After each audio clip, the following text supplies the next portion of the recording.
Okay, part three in this week's content is about power, bodies, and technology, and I'm going to focus here on the work of Michel Foucault. So, throughout the course, power has been kind of spoken about in terms of one of the key sociological concepts, and we've looked at different aspects of it, kind of in passing, I suppose. And we'll look at it in multiple different ways throughout the rest of the course as well. Particularly in the week on class, we'll look at it from a kind of Marxist lens, notions of ideology and stuff like that in particular. Foucault's work kind of comes after, kind of critically engages with some of that Marxist work, and it's seen as kind of one of the key. He's seen as one of the key thinkers in post-structuralism, and he traces the way how power works beyond a kind of top-down model, to kind of show how power works kind of dispersed throughout different aspects and spaces in society. So this is a kind of more symbolic interactionist way of thinking about power, but it also engages in kind of big, forms of knowledge, what Foucault called discourses, that I'll talk about more in a sec. So this is a kind of way of thinking about how power is like in every kind of interaction in day-to-day life. So far in the lecture, we've moved from kind of socialization. How do we come to kind of be ourselves and the processes of how we're kind of made into a human. We looked at kind of deviance and norms in terms of what's expected of us and how some people get to kind of label some people as deviant or some acts as deviant and how that works. Foucault's work is a kind of interesting way to think about those processes. He's kind of as much a historian as a philosopher, and many of his works kind of trace the history of how things kind of work over time and how things change over time. So he was particularly intrigued by the way power's changed from back in the kind of feudal monarchy kind of days, that kind of sovereign power, through to what he was writing about in the 50s, 60s and 70s in France, but reflecting kind of Europe more generally, disciplinary power. So if you can think of sovereign power as kind of how the king or the queen had kind of absolute power over, the whole country, over their people. Kind of best summed up with the kind of notion of off with their heads, like the king or queen could just decide on, who would be punished, what the laws are and all that kind of stuff. As we've gone through the scientific revolutions, the political revolutions that we kind of talked about earlier in the course, we've moved towards much more what Foucault calls disciplinary power, where rather than kind of, threatening populations with violence, even though governments still, control the monopoly on the legitimate use of violence, they control the police and the army to control people. Most of the ways we're kind of controlled today is through things like economic management, notions to be healthy and well, and through kind of institutions such as the education system and work. So again, you can recall back in the first lecture I talked about the very similarities between, in one of those memes, between the school and the prison. Foucault is kind of useful for thinking about that, how these kind of different regimes produce different discourses here being powerful kind of forms of knowledge that kind of create what's normal. And then, they instill a discipline on us, but that discipline isn't always restrictive. That discipline may be that, like, we're kind of encouraged to do things, like to be productive, to be healthy, and these kind of things that, like, are kind of can be seen as good for us in one sense, but also through a Foucauldian lens, they kind of control and discipline us to be a particular kind of person. So you can see here in kind of the stuff that I'm talking about, there's elements of kind of socialization and norms and deviance being theorized about here. What's interesting too, in terms of what this means for power, is that kind of back in the days of kings and queens dominating everything, with threatening people with off with their heads or whatever, there was a lot of things going on in society that was kind of, didn't really have a lot of attention drawn to it. Things kind of happening in people's houses or in the backyard or the streets or away from kind of forms of power. And this meant there was a lot of kind of deviance and weird stuff going on, but that wasn't really under the gaze of power, and people were just kind of getting on with things. So sure, when, the police or the army or whatever was sent around to different places, that's when these light on those deviant behaviours was kind of shone on, and there might have been consequences for that. For the most part, though, there was you could kind of go around your day-to-day life without kind of worrying too much about being surveilled. What Foucault points out today is that, our day-to-day lives now are almost totally surveilled. Whether that's through, being a kid in the education system, then you move into the workplace, which is a different form of surveillance. You think about like the kind of calls to be healthy, so we kind of increasingly doing exercise and kind of dieting and using wellness cultures and all this kind of stuff to be a particular kind of person. Now there's a weird juxtaposition there between being a healthy, well person, and obviously we want to be able to kind of be healthy and live a long life. But from the Foucauldian perspective, the critical perspective here will point out that really isn't necessarily about making our lives more satisfying. Those kind of wills to kind of draw us towards being more healthy or well are often more about making us more productive as workers. Obviously, too, when it comes to like the notions of being surveilled, the rise of kind of digital technology, the way that kind of we're tracked by our phones and our data and all that kind of stuff is a really good example of this kind of disciplinary power.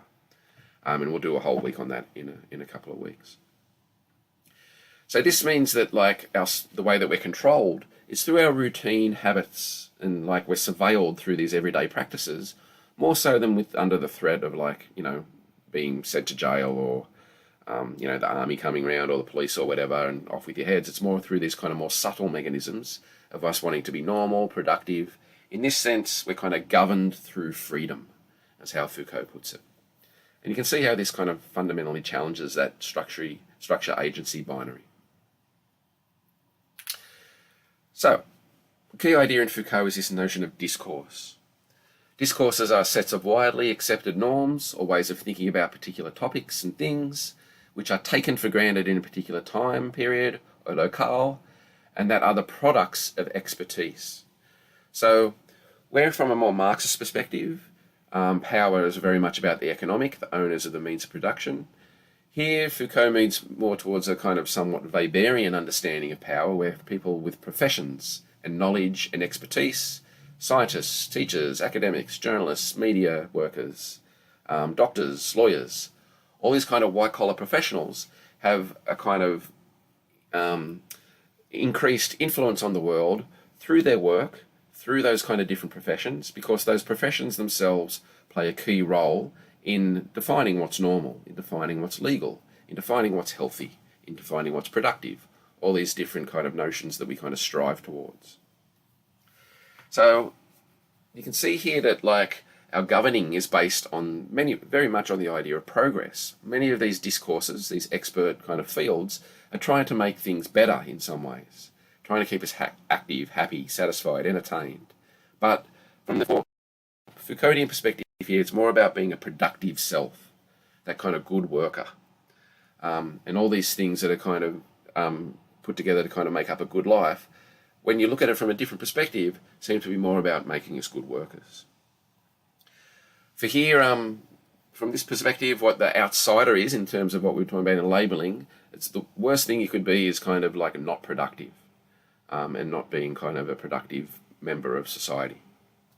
So from this Foucauldian perspective, these relations also keep us under control and seem to make us disciplined workers. And this disciplined workers is what he calls a docile body. So you can see this kind of a nice play on words here. We're governed through freedom, but that freedom makes us more docile, makes us more pliable, makes us more kind of under pressure to kind of be good workers and to earn money. And this is particularly the case, I would say, from a more Marxist perspective today through the cost of living pressures and like rising mortgages and stuff like that. You have to be a disciplined worker today to be able to kind of get by in day-to-day life. So what does this mean in terms of some of those disciplinary kind of techniques? Well, for instance, the huge rise in mental health issues in the world and today, from a Foucauldian perspective and from critical analysis here, are sometimes seen as like being pathologized, the pathologization of actually broader social problems. So mental health issues in terms of depression or anxiety or whatever, there's a huge rise in those things. And they're kind of then pathologized as individual problems. It's up to you to get better. It's up to you to kind of often take prescription drugs that kind of do things to you. Now, that may make you feel better, they may work, but really from a different perspective, you could argue that it's society that is self-creating these mental health issues. If more and more people are struggling, why shouldn't society change? Why should it be people that have to take pills to do this? So again, the discourse here is about kind of protecting the way things are, and rather than society changing, it's individuals who have to discipline themselves to do stuff.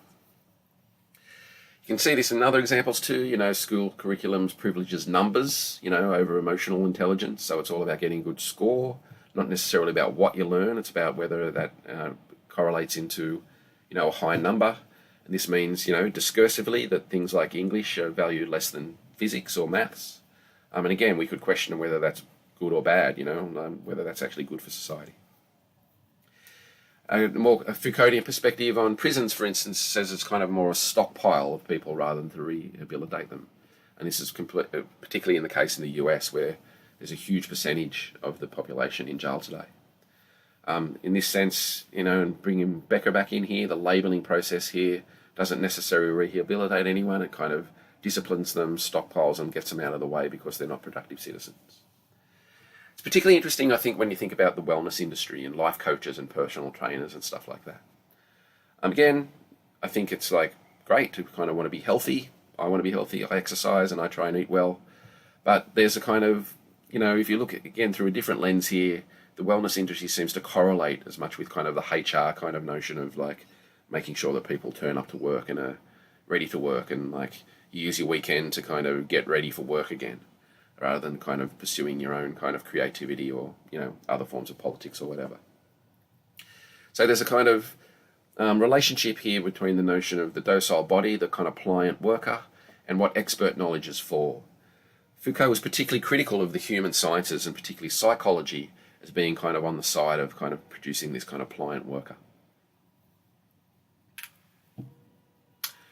So, key example here when it comes to Foucault's work is his series of books on the history of sexuality, and he kind of uses what he calls the discovery of homosexuality to illustrate how discourse works.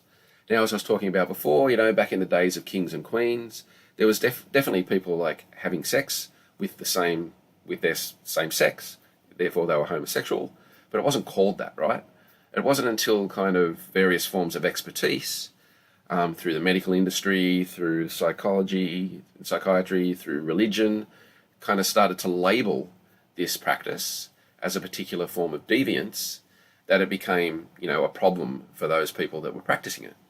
Now, it's always probably seen as a sin, but really, if you were doing it in your own time, in your own place, no one really knew what was going on. But when it comes to as more and more kind of experts being interested in this label, it becomes a problem for those people, because what happens when people are labelled, and through expert discourse, there's more and more regulations, there's more rules, and there's more kind of treatment of it as a problem, again in inverted commas. So here's a good example of that kind of deviance, stuff that Becker was talking about. The act itself will be defined as deviant maybe in some places or times or contexts, and not so much in others. What Foucault shows that over time, these experts discovered the homosexual and then started to treat it as an illness or as a form of deviance that had all kinds of detrimental effects on those people that were therefore increasingly discriminated and marginalised and oppressed. So medicine starts to treat it as an illness. Psychiatry treats it as a mental illness and was prescribing kind of electric shock treatment, probably some places it still is. Jurisprudence of the law made it illegal in many places, and religious sees it as a sin. So all these kind of experts start defining this act and making it kind of perverse, making it deviant, and this therefore results in, real negative effects on those people's lives. But as that form of power happens, and as Foucault's most famous quote says, wherever there's power, there is resistance. Once people are labelled, the deviant or the perverse or the wrong or the illegal or whatever, they can often then use that label to organise politically, form a community, to form collaborations, to form solidarities that kind of fight back against that power, to create what's called a reverse discourse. And this allows kind of homosexuality and homosexual people to speak on their own behalf, demand legitimacy in the same language that they've been oppressed by. So here we can see that once a discourse kind of is happening, it supports and subverts dominant power all at once. So it's a very important thing there, that like discourse can, in that sense, feel this kind of overwhelming kind of notion of power, and it's in the kind of capillaries of everyday life. But Foucault importantly points out that wherever this is kind of power, there is resistance. Another important concept here is Foucault's notion of the technology of the self. And this is kind of relates to the kind of broad surveillant kind of notion of Foucault's notion of power in everyday life. So Foucault kind of imagines society as a whole as a panopticon, and the panopticon is the model of jail. You can see kind of a cartoon version of it on the screen there, based on Jeremy Bentham's model of the ideal prison, where all the kind of cells are on the outside, there's a tower in the middle, and therefore all the prisoners feel like they're being watched, even when they're not. And for Bentham, this was a kind of good way to ensure that jails were relatively harmonious, and that you could kind of use less labour or whatever to be able to keep a jail going. Foucault uses that as a kind of broader metaphor to understand how society works. So expert disciplines are intruding more and more into aspects of our lives, and this is kind of panopticonic in that sense. There's more and more people surveilling us, but obviously, therefore, the rise of digital technology, smartphones, and all this kind of stuff are versions of it as well. Things like CCTV footage, cameras, all that kind of stuff, facial recognition, all this kind of stuff are kind of feeding into this broader panopticon that Foucault argues. What it means is that in terms of that governing through freedom, there's this kind of notion of governmentality, that we actually enact out this feeling of being watched. So we regulate ourselves in our day-to-day lives and therefore do not deviate too much from the norm. That's what Foucault calls governmentality, a way of kind of doing and acting out the kind of norms of society because we feel like we're going to be punished if we don't. So this kind of notion too feeds into the notions of network selves, quantified self, and cyborg selves that come up in other parts of the course. But overall, Foucault, I think, is most useful for thinking about how power is working in everyday micro situations.